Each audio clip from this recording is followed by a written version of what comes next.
os comichões de nossos ouvidos sejam extirpados e que nosso coração seja aberto. E seja como terra frutífera para receber a boa semente da Tua palavra. Também te pedimos, Pai, que o Senhor use o reverendo Levi nesta noite como boca do Senhor. Em nome de Jesus. Amém.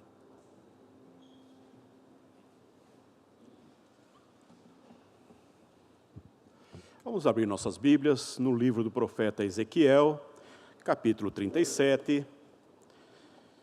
Profeta Ezequiel, capítulo 37. Nós leremos do versículo 1 ao versículo 14º. Profeta Ezequiel 37, de 1 a 14. E nessa manhã eu quero falar com você, olhando para as verdades desse texto, sobre o Deus da restauração. O nosso Deus é o Deus de toda restauração. Diz assim a palavra do Senhor. Veio sobre mim a mão do Senhor. Ele me levou pelo Espírito do Senhor e me deixou no meio de um vale que estava cheio de ossos e me fez andar ao redor deles.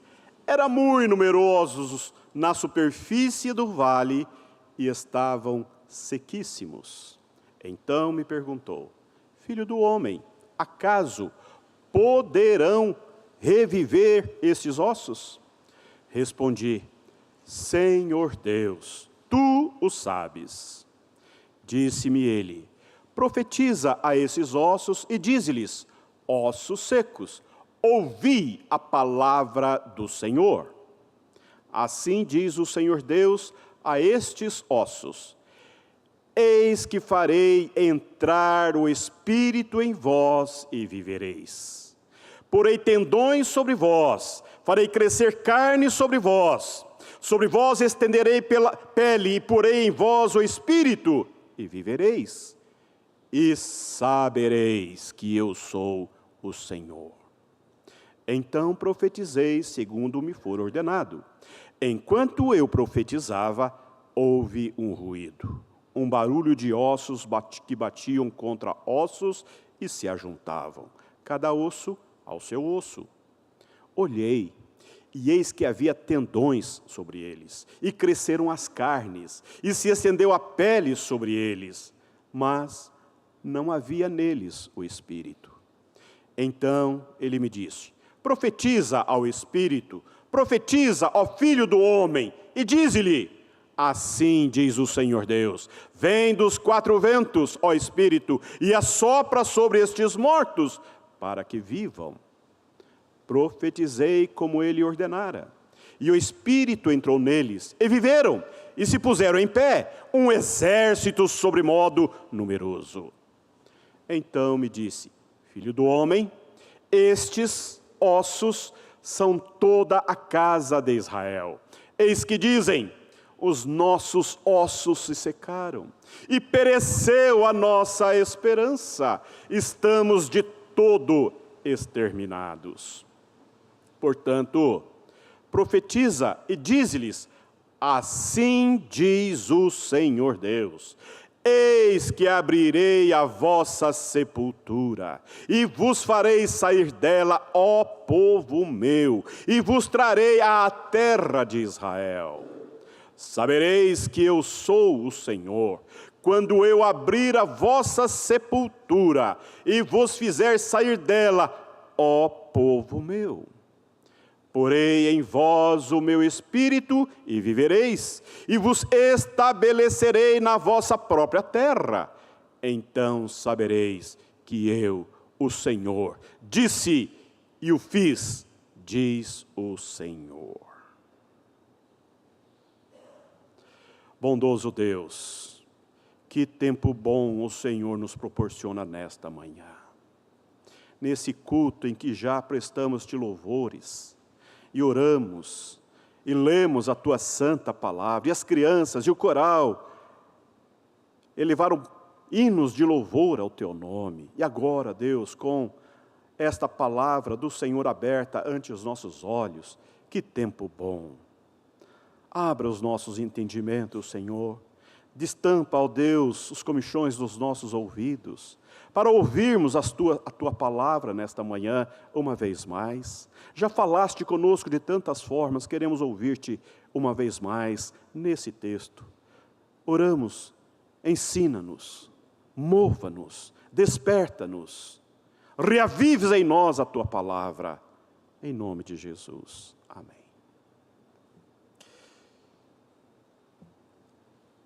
O profeta Ezequiel é a boca de Deus que veio sobre o povo de Deus, quando este foi retirado da sua terra, retirado da cidade de Jerusalém, foi levado para a Babilônia, e foram levados à casa real, à corte, os profetas, os sacerdotes, as famílias, os mais ricos, os mais abastados, e ficaram em Jerusalém apenas os pobres.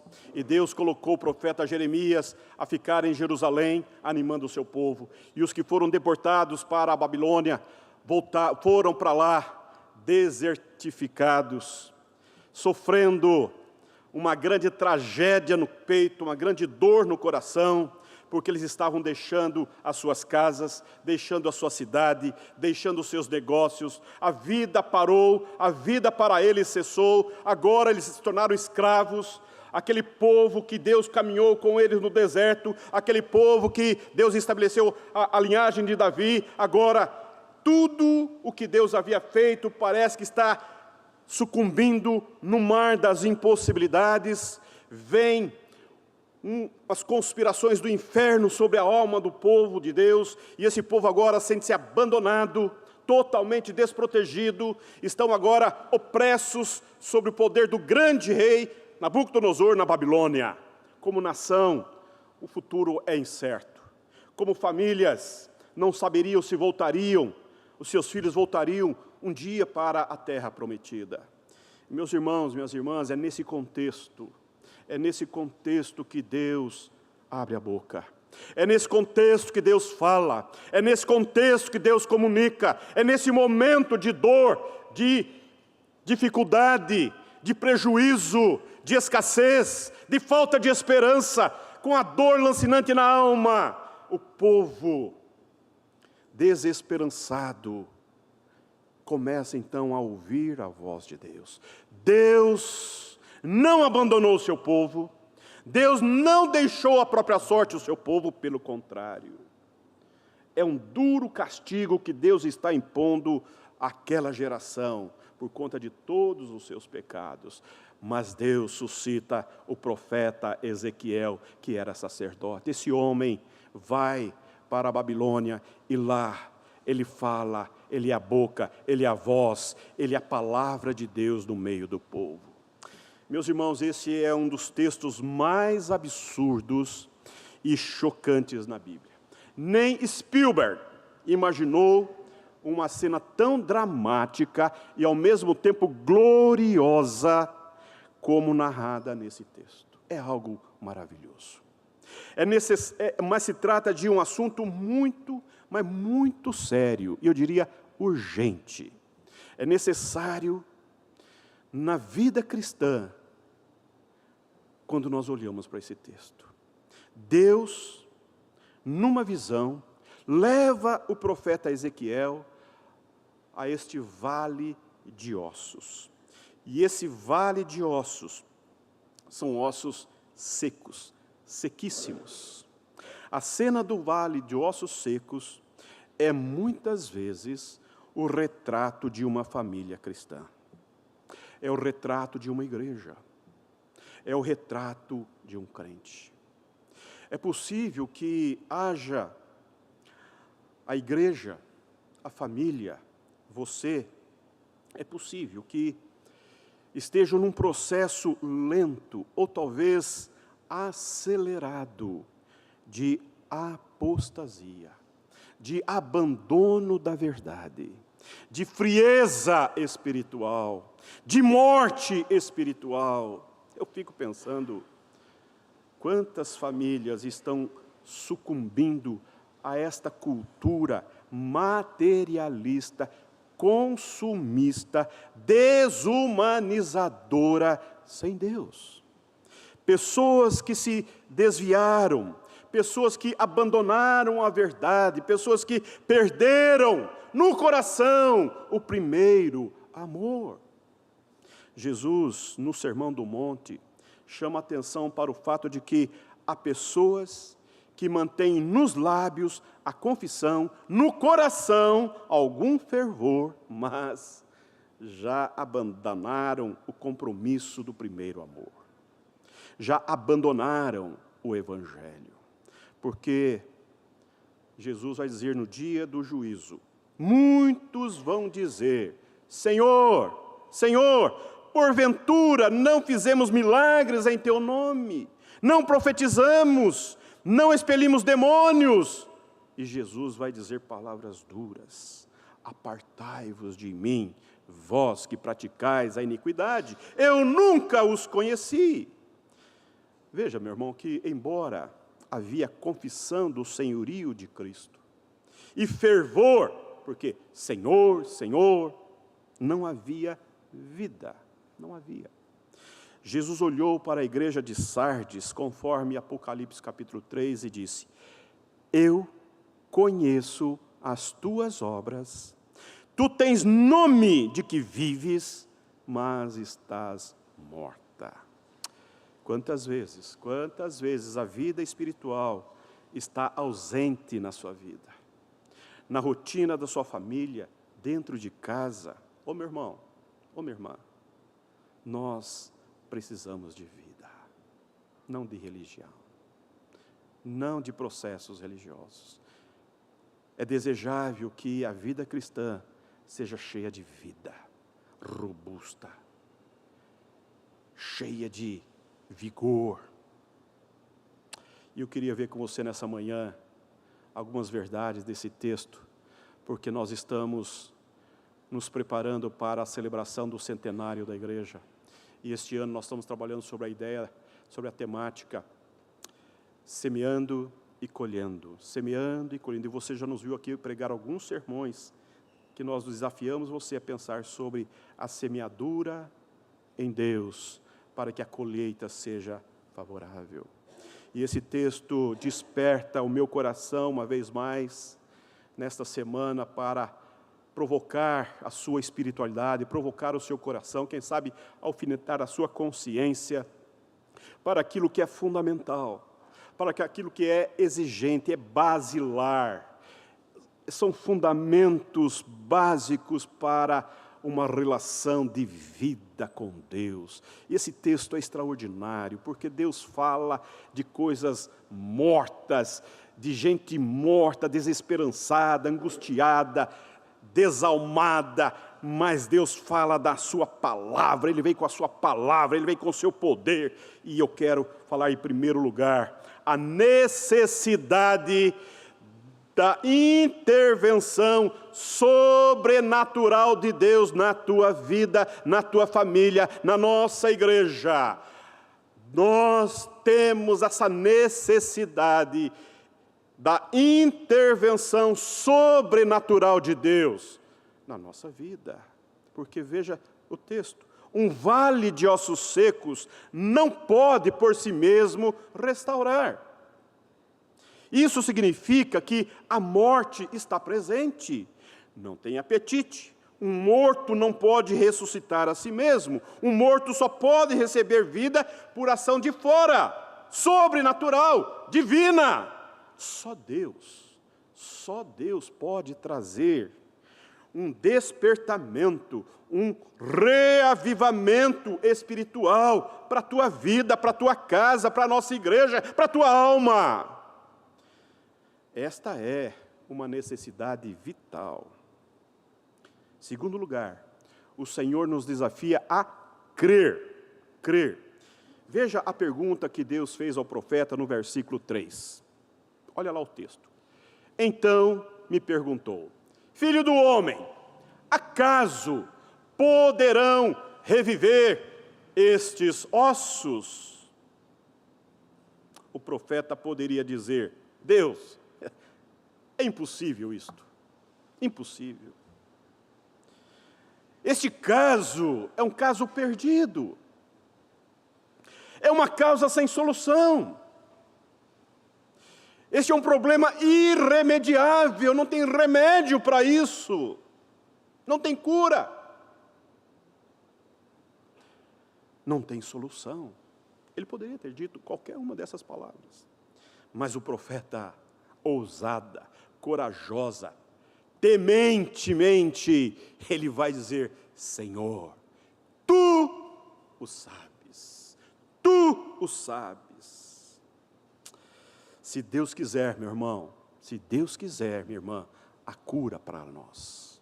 Se Deus quiser, a restauração para você, para o teu casamento, para a tua família, para o teu cônjuge, para a enfermidade. Se Deus quiser, a restauração, porque Ele pode todas as coisas. E nessa manhã eu preciso deixar isso claro no teu peito.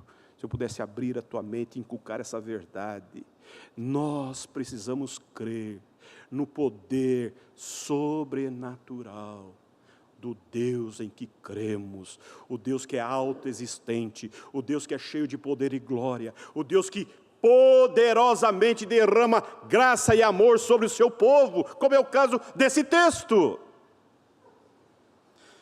Talvez você entrou aqui nesta manhã com um nó na garganta, com um grande ponto de interrogação na mente, perguntando para Deus: até quando, Senhor? Será, Senhor? Meu filho, Senhor? Minha filha, Senhor? Meu casamento, Deus? Meu namorado, Senhor? Quando chega aquele infeliz? Minhas finanças, Senhor?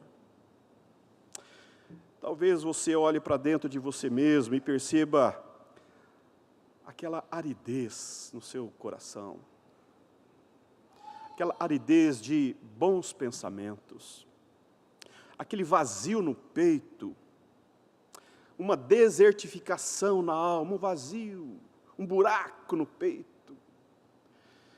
Vai perdendo a leveza da vida, o sentido da vida, vai escapando pela rotina, pela movimentação diária da existência, você vai entrando no piloto automático e as coisas vão acontecendo e você não se dá conta de que você está se desintegrando, se deformando, se distanciando de uma relação de pessoalidade com a vida em Deus.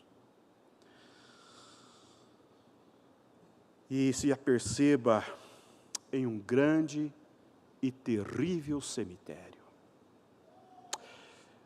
Deixa-me dizer uma coisa para você nesta manhã, meu irmão, presta atenção.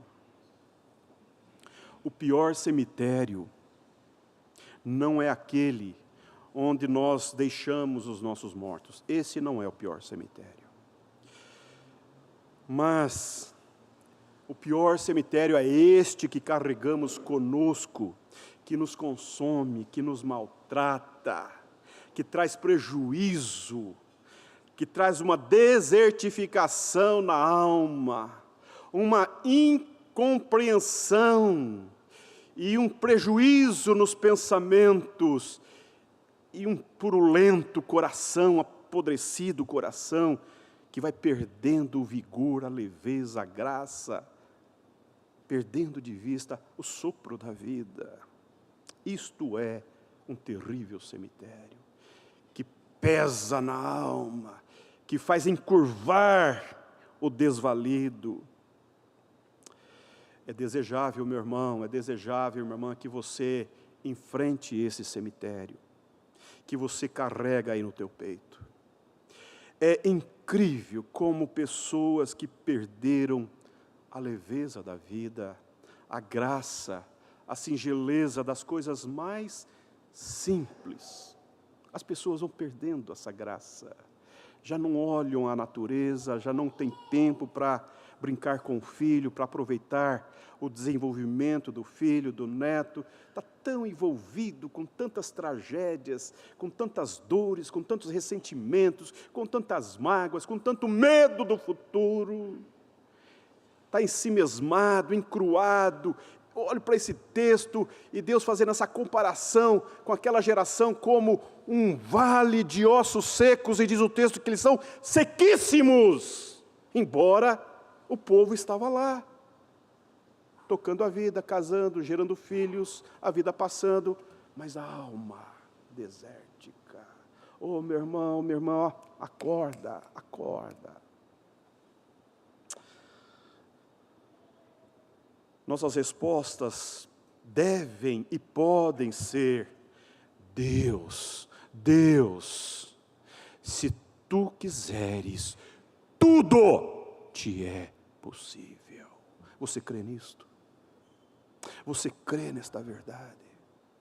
Quando você olha para a sua verdade, você se enfrenta, você olha para dentro de si e você percebe aquela imundície, e você então olha para o santo e poderoso Deus, e você tem essa coragem de dizer para si e para Deus: Deus, se tu quiseres, podes transformar, podes mudar. Oh, meu irmão, Deus, todas as coisas estão sob o teu controle, sob o teu poder, e eu me submeto ao teu agir na minha vida. Oh, meu irmão, essa é uma bela oração que nós precisamos corajosamente fazermos diante de Deus.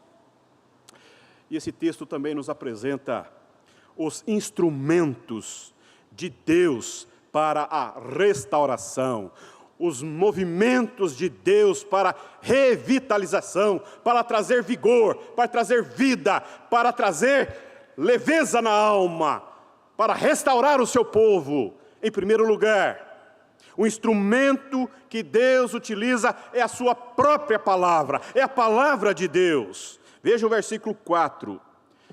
Disse-me ele: profetiza a estes ossos e dize-lhes: ossos secos, ouvi a palavra do Senhor. Profetizar, meu irmão, é proclamar a palavra de Deus. É anunciar o Evangelho de Cristo. É anunciar a boa nova do Evangelho. Precisamos entender isso claramente. Profetizar é dizer o que a palavra de Deus diz. Isto é profecia. Precisamos entender isto.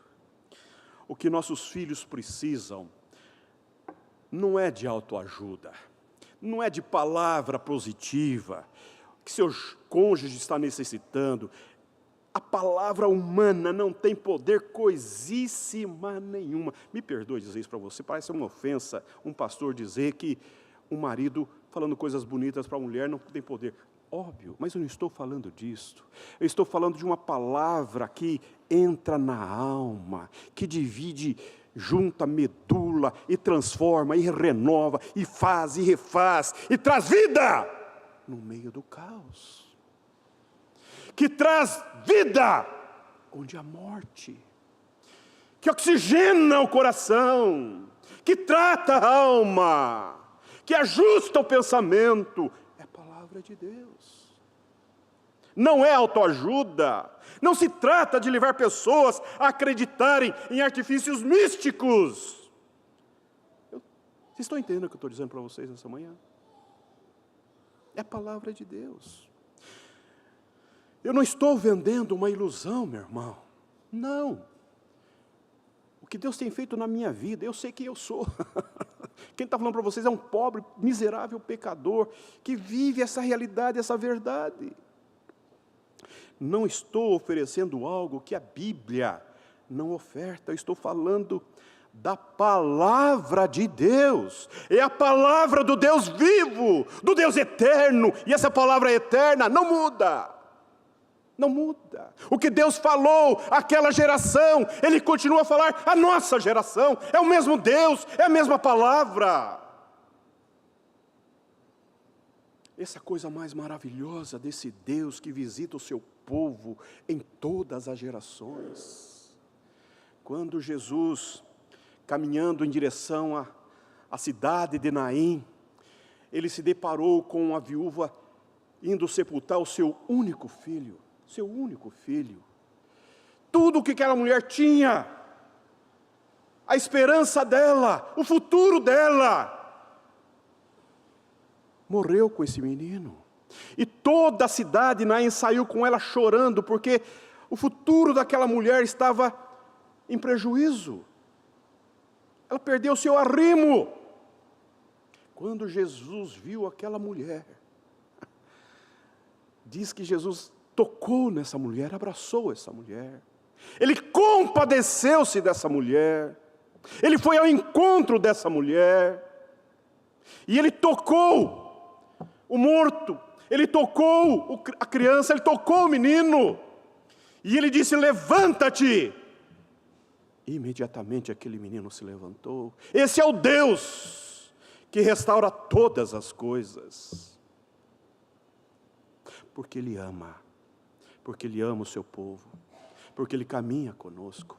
Ele não se distanciou de nós. Ele não está longe de nós. É um Deus de perto.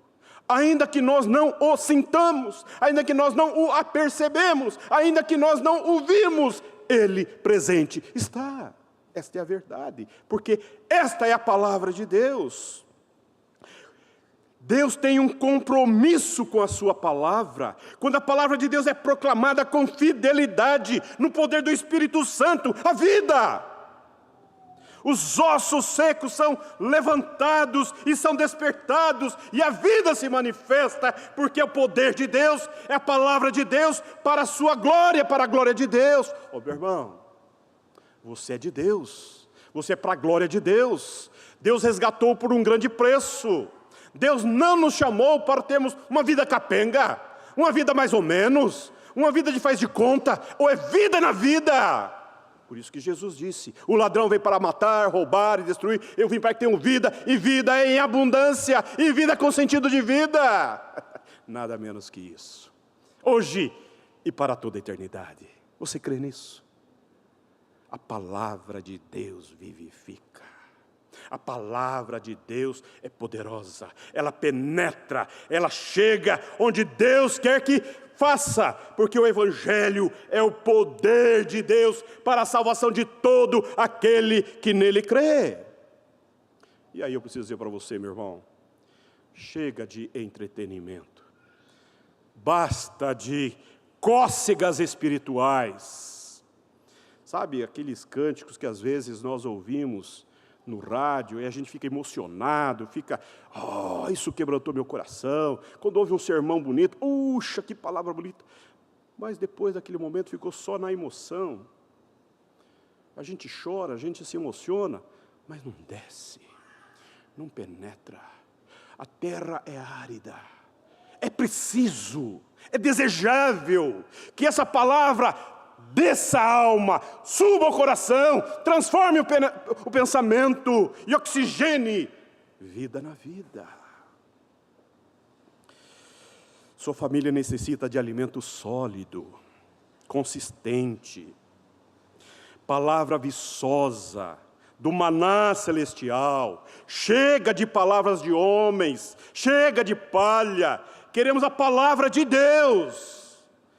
Se desejamos mudanças em nossas vidas, se almejamos mudanças dentro de casa, na vida de nossos queridos, precisamos da proclamação da palavra do Deus vivo. Esta palavra é viva. Essa palavra tem vida em si mesma. Essa palavra é poderosa. Essa palavra cumpre aquilo para o qual ela foi proferida. Essa palavra não pode falhar.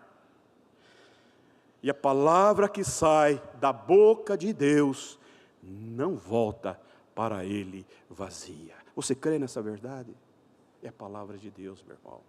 E em segundo lugar, o segundo instrumento que Deus utiliza para a restauração, além da palavra de Deus, é o Espírito Santo de Deus. É Ele que aplica essas verdades profundas na mente, na alma e no coração humano. Que coisa extraordinária tem esse Deus triuno, esse Deus Pai, Deus Filho, Deus Espírito Santo, que estão com o canhão da graça mirando você, mirando a sua família. Você está diante desse Deus poderoso, glorioso, e Ele pode fazer mudanças profundas aí, como faz aqui.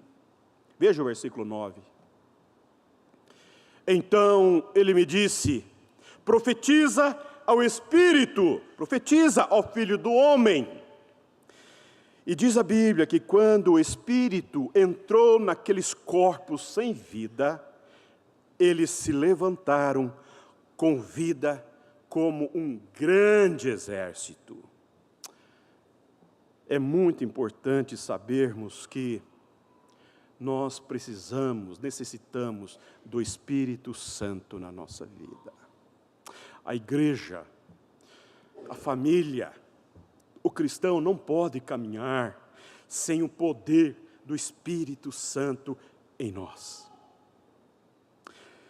Não vai adiantar, meus irmãos, recursos técnicos, recursos humanos. Você pode ter belos templos, você pode construir coisas grandes e majestosas, mas Deus não habita em coisas feitas por mãos humanas. A igreja, sem o Espírito Santo, é um museu sem vida.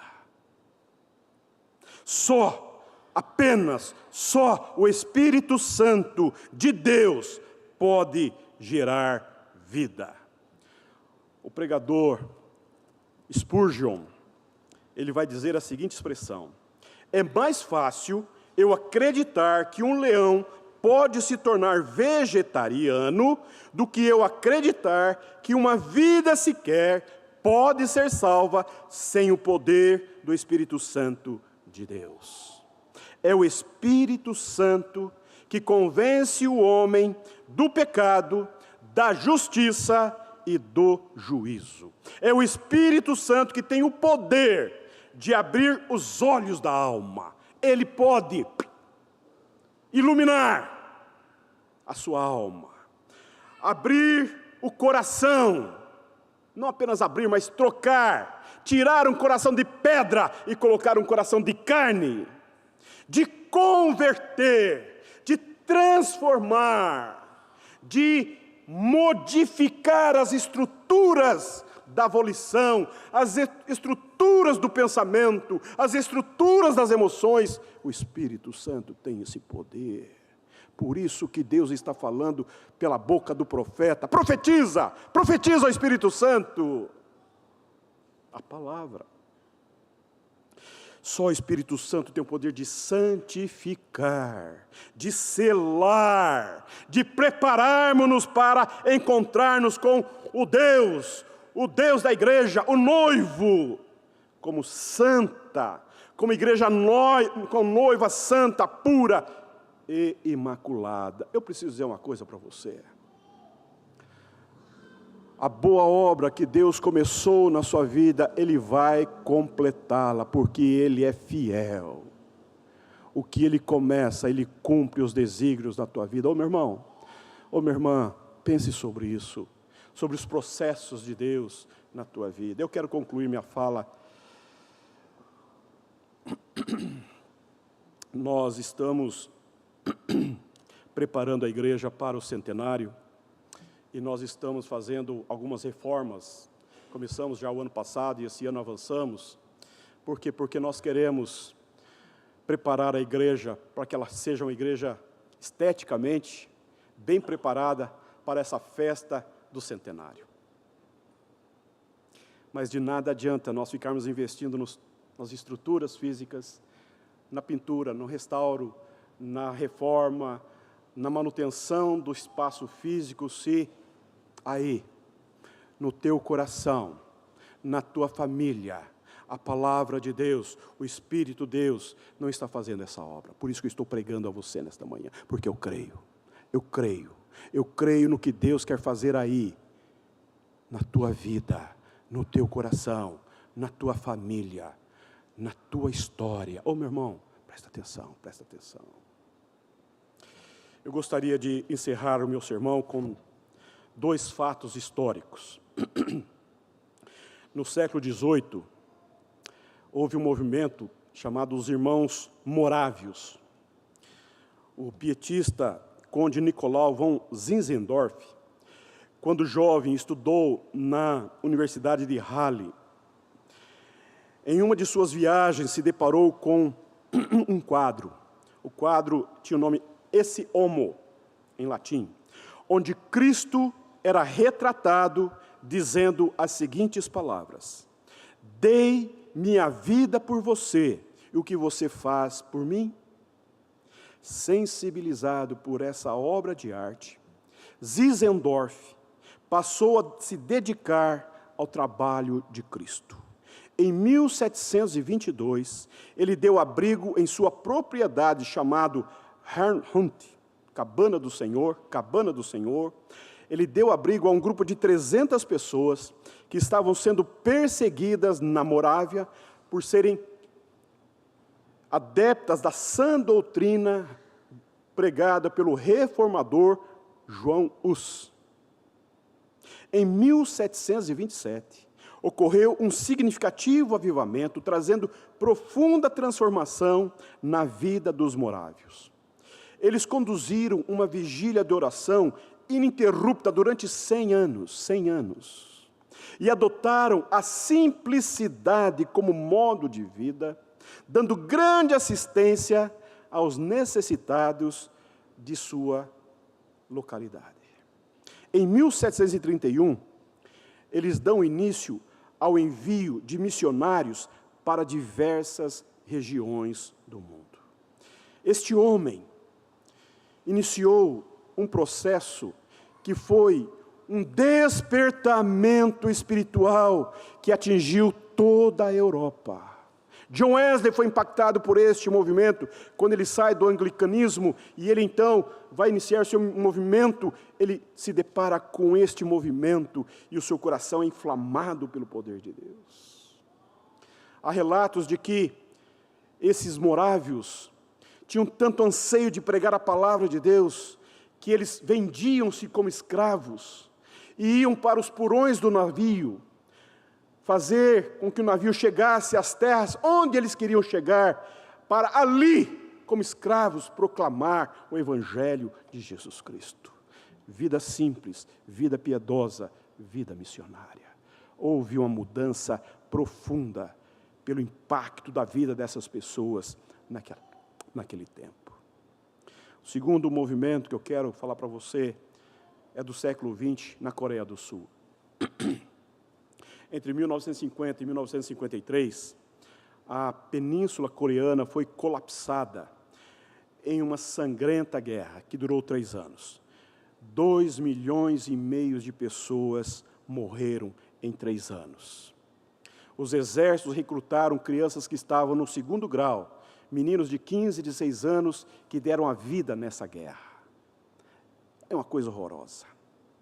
Ao norte, o comunismo; ao sul, a democracia. Ao norte, a China, e ao sul, os Estados Unidos.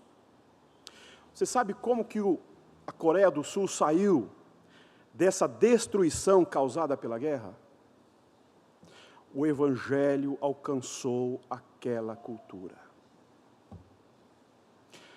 Os Estados Unidos, protegendo a região sul, a guerra foi cessada. Até hoje estão em guerra, mas as batalhas cessaram no meio da cidade de Seul. O rio Han separa a cidade, então, do rio Han para o norte ficou a Coreia do Norte. E o rio Han para o sul ficou a Coreia do Sul. A Coreia do Sul passou por um processo profundo de grande transformação, porque Deus curou aquela nação. Houve um movimento do Espírito Santo na vida daquelas pessoas. Igrejas começaram a surgir. Eles começaram a ir para o monte para orar, acordarem de manhã para orar, de madrugada para orar. Algo extraordinário aconteceu naquela nação. Fome de Deus, anseio por Deus, desejo de mudanças, desejo de transformações, desejo de fazer coisas novas, de ver coisas novas acontecendo na vida. Meu irmão, eu oro por esta igreja, eu oro pela nossa família. Os presbíteros, o conselho, nós oramos constantemente. Aqui na quarta-feira nós oramos pelas famílias da igreja. Na segunda-feira as irmãs oram por esta igreja. Na quarta-feira os homens oram por esta igreja. Eu não sei se você tem tido essa fome, esse anseio, essa necessidade de um mover de Deus, de um mover espiritual, de um mover transformador de Deus aí no teu coração, na tua família, na nossa igreja. Eu faço isso, o conselho tem feito isso. Semeando e colhendo.